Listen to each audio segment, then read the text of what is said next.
Vous écoutez le Flash Actu, issu de l'épisode S706 du podcast Faut pas pousser les ISO, diffusé le jeudi 26 octobre 2023.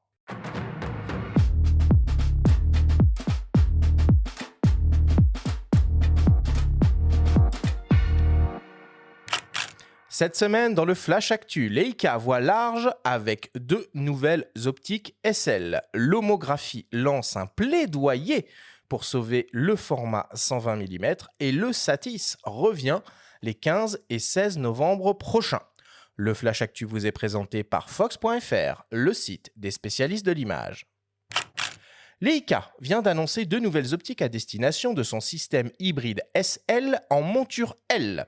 Il s'agit d'un zoom grand angle 14-24 mm à ouverture constante f2.8 et d'une focale fixe grand angle également un 21 mm f2.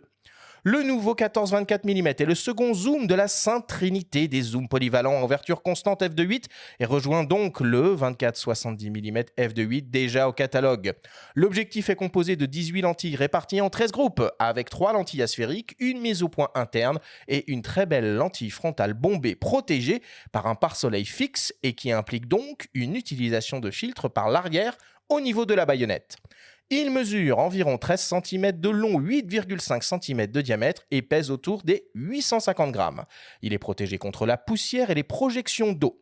Le constructeur annonce une très belle compensation des distorsions et aberrations chromatiques, ainsi qu'un piqué très élevé du centre au bord des images, et ce, quelle que soit la focale ou l'ouverture utilisée.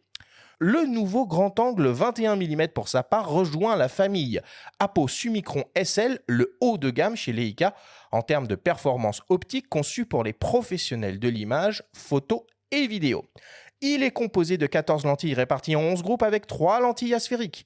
On retrouve une motorisation autofocus dual synchro drive, un diamètre de lentille frontale de 67 mm et une distance minimale de mise au point de 21 cm.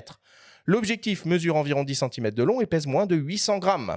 Le nouveau Leica SL Super Vario Elmarit 14-24 mm f2.8 ASPH est proposé au prix de 2550 € et le Leica SL Super Apo Summicron 21 mm f2 ASPH au prix de 5410 €. L'homographie lance un plaidoyer pour les pellicules argentiques au format 120. La marque déclare le format 120 mm comme une espèce en voie de disparition et on ne va pas la contredire. Pour sauver le 120 mm, le constructeur a une stratégie assez simple et implacable. Réduire le prix des pellicules pour séduire de nouveaux adeptes, de nouveaux lomographes, comme ils les appellent. Le pack de 3 pellicules 120 couleurs en 100, 400 et 800 ISO perd donc environ 10 € et passe respectivement de 35 € à 25 € pour le 100 ISO, de 35 € à 28 € pour le 400 ISO et de 40 € à 30 € pour le 800 ISO. Voilà donc une bonne nouvelle qui touche également une sélection de films spéciaux de la marque, toujours en format 120 mm.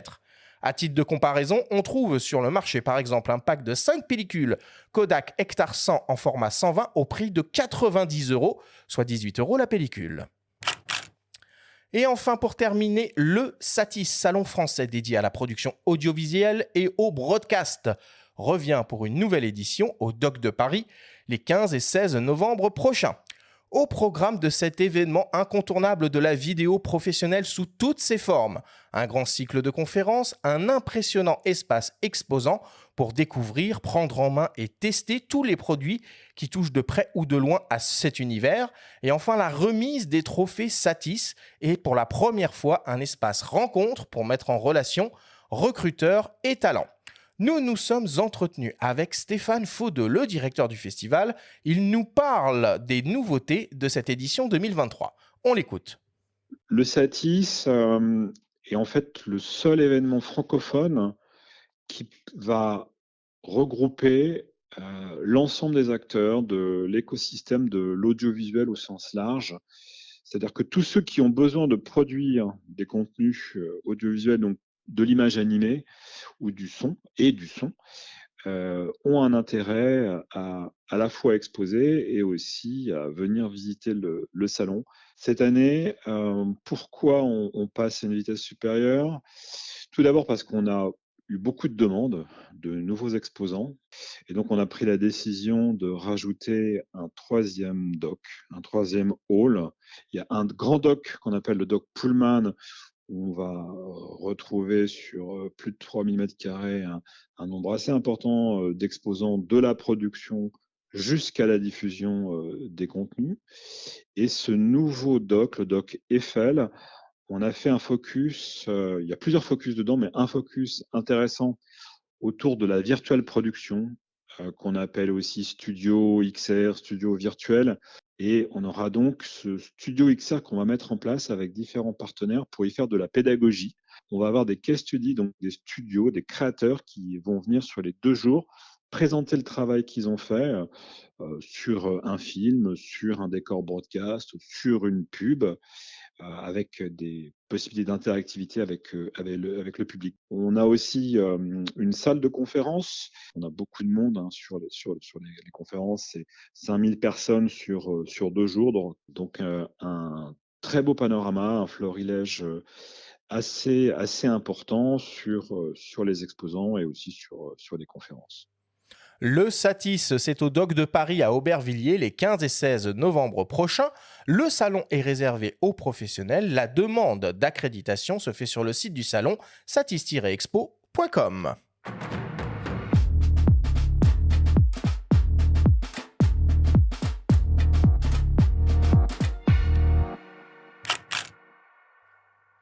Voilà pour le Flash Actu cette semaine. Aurélie, j'imagine que tu vas traîner au Satis cette année.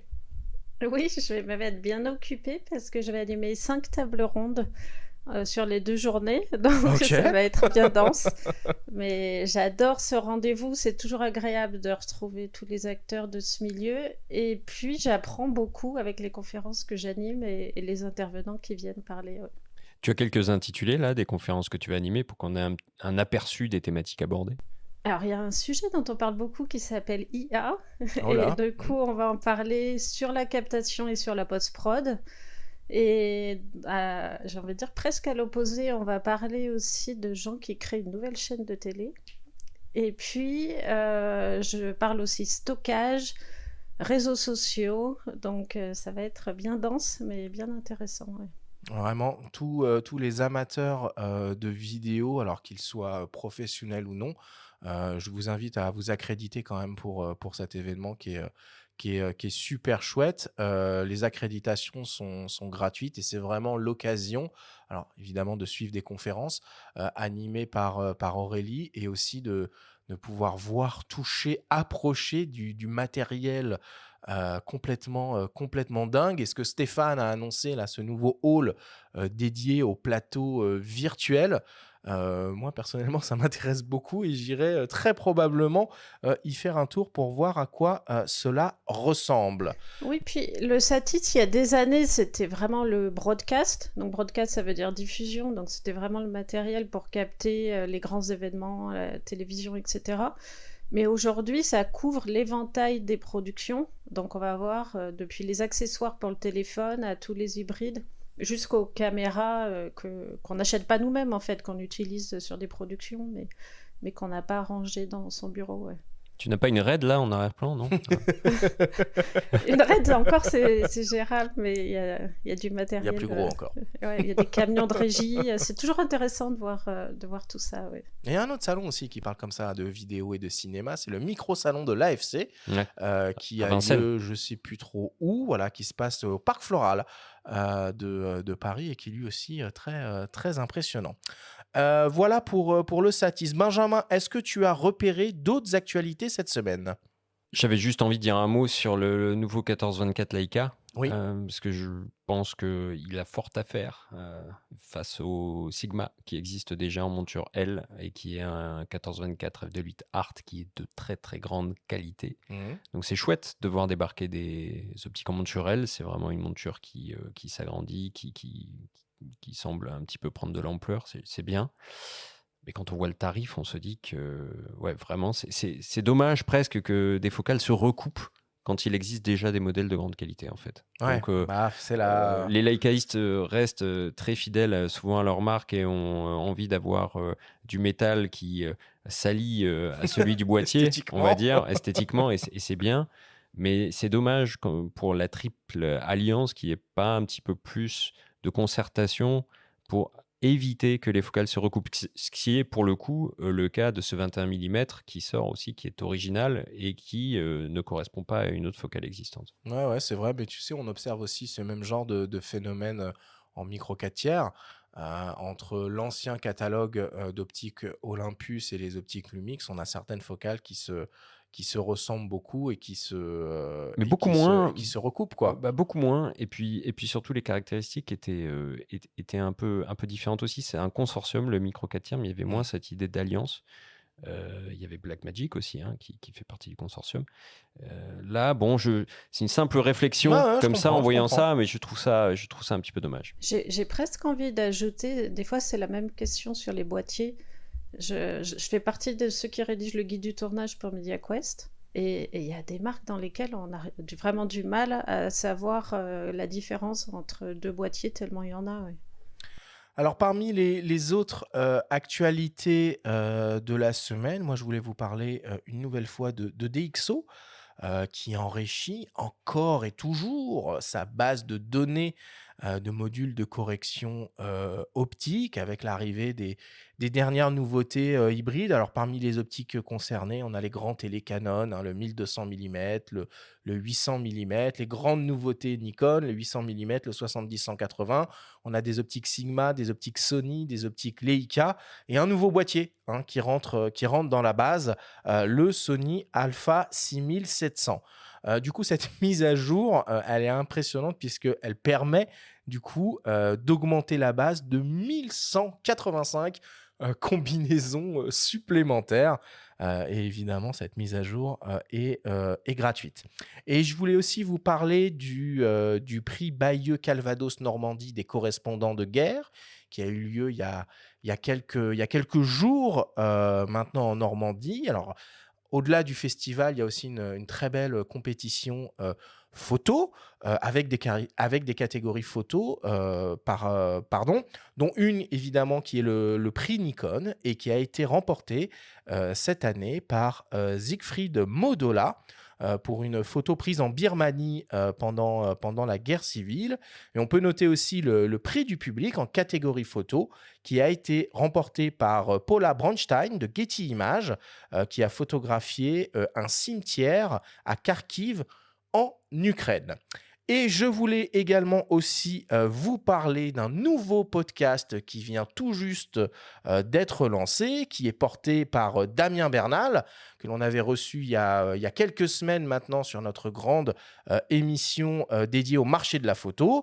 Son podcast s'appelle 50% Matos et a priori sera un podcast bimensuel qu'on pourra donc retrouver tous les 15 jours.